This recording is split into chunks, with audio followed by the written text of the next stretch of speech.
पाठ का नाम जूते का जन्म। राजा का नाम था हबूचंद राय और उनके प्रधानमंत्री थे गबूचंद। राजा बोले, सुनो जी गबूचंद, कल हम सारी रात बिछोने पर पड़े पड़े सोचते रहे कि धरती पर पाँव रखते ही पाँव में धूल क्यों लग जाती है।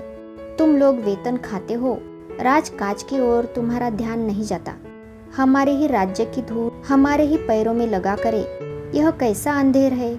इसका शीघ्र ही कोई उपाय करो, नहीं तो किसी की कुशल नहीं। राजा के वचन सुनकर गबूचंद घबरा गए। मारे भय के उन्हें पसीना आ गया। अपनी सफेद लंबी दाढ़ी को आंसू में डुबाकर गबूचंद ने राजा हबूचंद के चरणों कमलों में निवेदन किया, महाराज, यदि आपके चरणों में धूल नहीं लगेगी तो हम चरणों की धूल कैसे पाएंगे। यह सुनकर राजा हबूचंद चिंता में डूब गए, परंतु अंत में बोले, तुम्हारी बात सही है, मगर पहले इस धूल को राज्य से विदा करो, फिर हमारे पैरों की धूल के विषय में सोचना। यदि इतना ही नहीं सोच सकते तो हर महीने अपने किस गुण के बल पर वेतन पाते हो। आखिर किस लिए मैंने इतने बड़े बड़े बुद्धिमानों को दरबार में इकट्ठा किया है। अब की बात अब सोचो, आगे की आगे देखी जाएगी। राजा की आज्ञा सुनकर गबूचंद की आंखों के आगे अंधेरा छा गया। उन्होंने जहाँ तहाँ से गुणी ज्ञानी लोगों को बुला भेजा। देश विदेश के कारीगर राजधानी में आ पहुँचे। सब अपनी अपनी नाक पर चश्मा चढ़ाकर सोच विचार में डूब गए। 19 पीपे सुमनी उन्होंने देखते देखते समाप्त कर दी। बड़ी लंबी चौड़ी बहस के बाद पंडितों का दल इस नतीजे पर पहुंचा कि धरती से धूल मिट्टी उड़ गई तो फसल कहाँ होगी, सब कुछ वीरान हो जाएगा।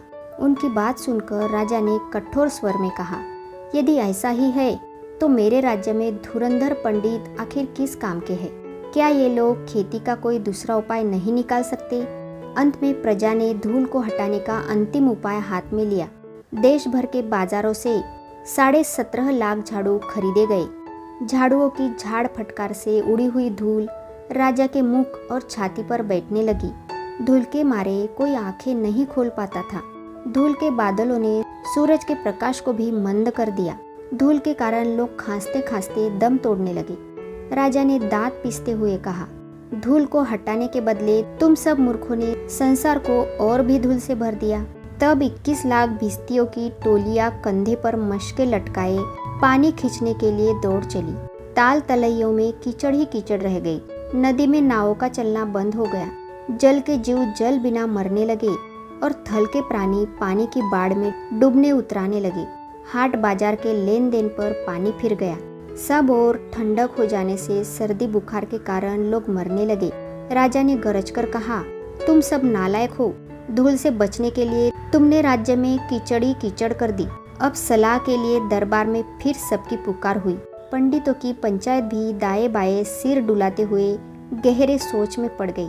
किसी ने कहा, पृथ्वी को चटाइयों से ढक दो।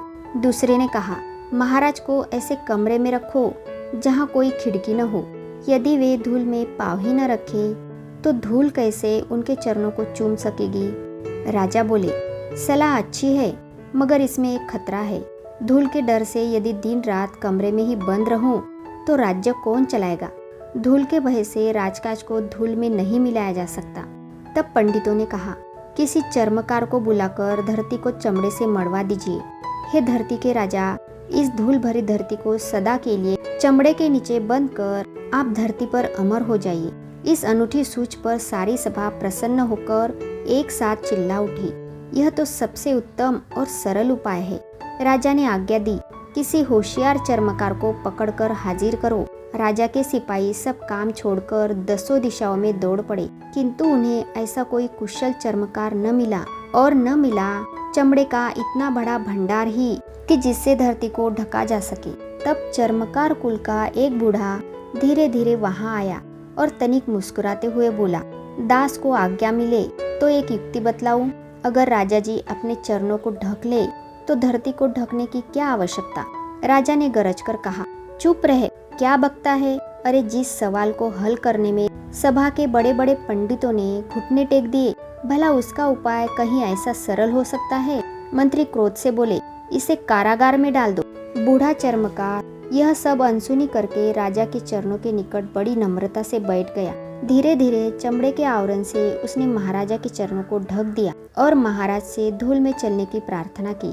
महाराज थोड़ा चलकर जब लौटे तो मोची ने चमड़े का आवरण उतार लिया। सबने आश्चर्य से देखा, चरणों पर धूल का एक कण भी नहीं था। पंडित और ज्ञानी लज्जित हो गए। मंत्री गबूचंद ने शेखी बघारते हुए कहा, यह बात पहले ही से मेरे मन में थी, मगर इस मोची ने उसे जाना तो जाना कैसे। गबूचंद की जान बची और राजा के क्रोध से धरती की रक्षा हुई। उसी दिन से जूता पहनने की प्रथा चल निकली। इसी के साथ ये पाठ यहीं पर समाप्त होता है। मिलते हैं अगले पाठ में, तब तक के लिए धन्यवाद।